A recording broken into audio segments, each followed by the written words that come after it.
So this is the FLUX Upscale workflow, and this works with NF4. We're currently using the new V2 model. If you don't have that, you can get that. All the links are going to be in the description below. Well, actually, they're going to be in a guide that I have here. So go to this Patreon link. It's open for everyone, and just check all the details here. If you want to download the workflow, that's down here, this link. That's the same workflow that I'm using in the video. For the new model, you can find that on Hugging Face, and it's going to be this link. So you see here, V2 dropped about 7 hours ago. Now, regarding the workflow itself, so if you take these and just remove them, this is the basic NF4 workflow for FLUX, right? We have the model loader, we're loading NF4.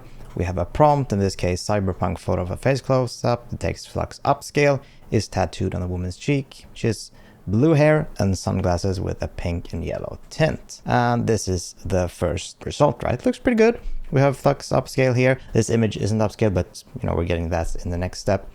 We're running this at 1024 at 1024. And if you want to understand how the upscaling in this workflow works, it's fairly simple. So what we're doing, right, is we just have this ultimate SD upscale node. And that is upscaling the image by a factor of 2. So it's multiplied by 2. So this image is going to be 2048 by 2048. You can change that value if you want to. You're using 20 steps, Euler, and a CFG of 1. This is important for the FLUX model because in this node, we're not using the new distilled CFG. So this is an old node, so just using the regular CFG. Let's actually change this scheduler also to simple. So we're using the same one that the base NF4 workflow is using. We have a denoise set at 0.2. And what is that, you might say? A denoise value is how much this image is going to change from this image, so the original image. The lower the value, the less it's going to change. The higher the value, the more this is going to change. I recommend for this workflow a denoising of between 0.15 and maybe 0.4 at a high range. And then what happens is this works in tiles. So each tile is 1024 by 1024, and you can see an example of that here. So this is one of the tiles, and that would be this part of the image, right? So this image is actually made up of 4 tiles. So 1, 2, 3, 4, right? So 4 squares, and they are generated separately. So if you set the denoising value too high, the squares will start changing, and then you will start having seams between. And I can show you what happens if you do that. So let's set this denoise to 0.6. So that's a super high value, right? And if you queue this up, it's going to take a minute because I'm recording at the same time. But you will be able to see that it starts generating the first tile here now. So you can see this is the upper leftmost part of the image. You can move this down a little bit and you'll be able to see. And it actually, now it's changing the words too. So it says FLUX. So it doesn't understand anymore what that is. And we're not actually prompting for any words in the prompt here either.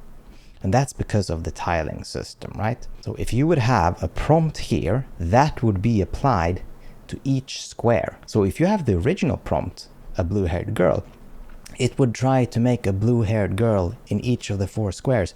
And we don't want 4 girls, right? We want one of them. And that's why I'm removing the prompt. You can keep a stylized prompt. You can have some creative ways around that. But for most people, and if you're just starting out, I recommend just leaving the prompt blank. Now, as soon as this is finished, and it will finish any second now, we have been running this live. It's doing the 4th and last one here. You can see now that, wait, something's wrong with this image. There are seams here, you can clearly see the seams. So the image isn't connecting as well as it used to. We now have 4 independent images trying to kind of blend into one, and it isn't really working. So that's what happened with a high denoising. But then some smart, clever viewers of you, well, most of you, smart, clever bunch, you might say, well, Seb, why don't we just use a tile control net and, fix that, sort of? Well, very few control nets for FLUX, and they don't really work yet that well. And there's no tile control net, so we can't do that. So we are limited to having a lower denoising and keeping this like this. But don't fret, it works excellent. We are connecting here an upscale model 4x ultra sharp. You can play around with different. We have I have anime sharp, we have NMKDCX, real ESR GAN.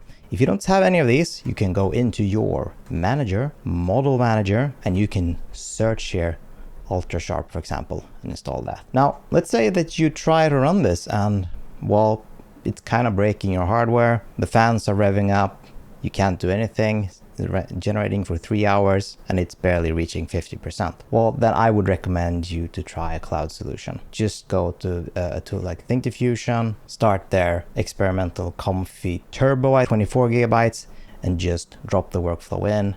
I did that here. So we have the Upscaler, and the cool part is the models are preloaded. So you can just run this as is. You just have to download the file, drop it in, Q prompt, and start running. Now back to our image here. We have upscaled this. Now again, this is denoising 0.2, and it's now looking pretty good.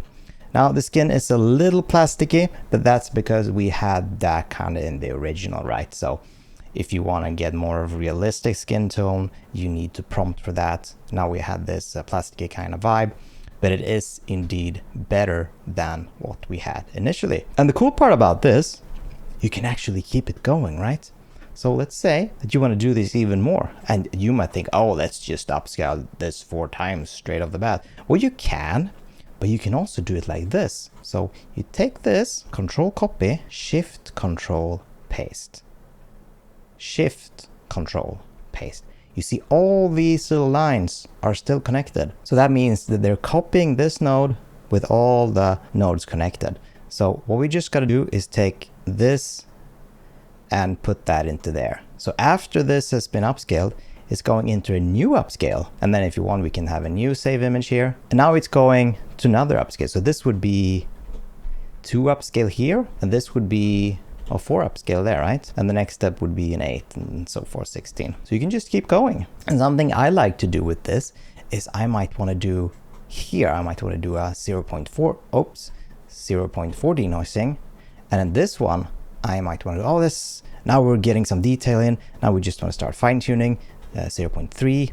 And then the next one, 0.2 down the line, when we're just getting that last extra upscaling step. So I've managed to get to as far as 48,000 by 48,000 pixels this way, but it took me about 9 hours. So, I mean, go how far you want to go, I guess. But this will get you a very long way. Now, Ultimate SD Upscale is not new by any means, but it's a great tool. I love it. And I have many tutorials on it, even in Automatic 11 for you old folks out there. So go download the workflow, get it running.